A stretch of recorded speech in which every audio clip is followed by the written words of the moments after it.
The House impeachment inquiry on Tuesday released two transcripts of closed-door depositions from the special envoy to Ukraine, Kurt Volker, and the European Union ambassador, Gordon Sondland. The big takeaway from these depositions is that Gordon Sondland submitted a clarification to his testimony on Monday in which he essentially admitted that he assumed there was some kind of a quid pro quo between the Trump administration and Ukraine.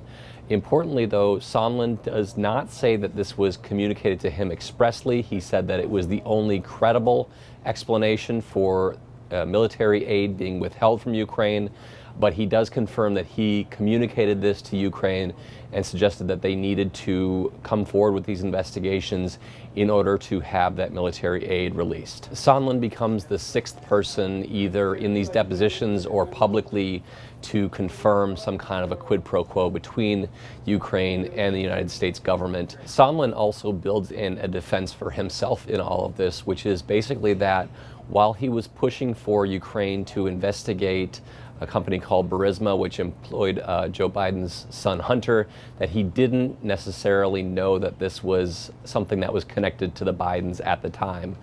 That's difficult to believe given this was all public knowledge as of early May when there were reports about what Rudy Giuliani was up to in Ukraine. What Republicans were focused on Tuesday was the other major deposition that we saw, which was from the former special envoy to Ukraine, Kurt Volker. There are several questions in which Volker was asked whether there was a quid pro quo. He said that there was never one that was communicated to him, that he didn't necessarily know that there was one. And so Republicans are pointing to that and saying, look, here's somebody who was intimately involved in this, who said that he wasn't aware of there being some kind of a quid pro quo.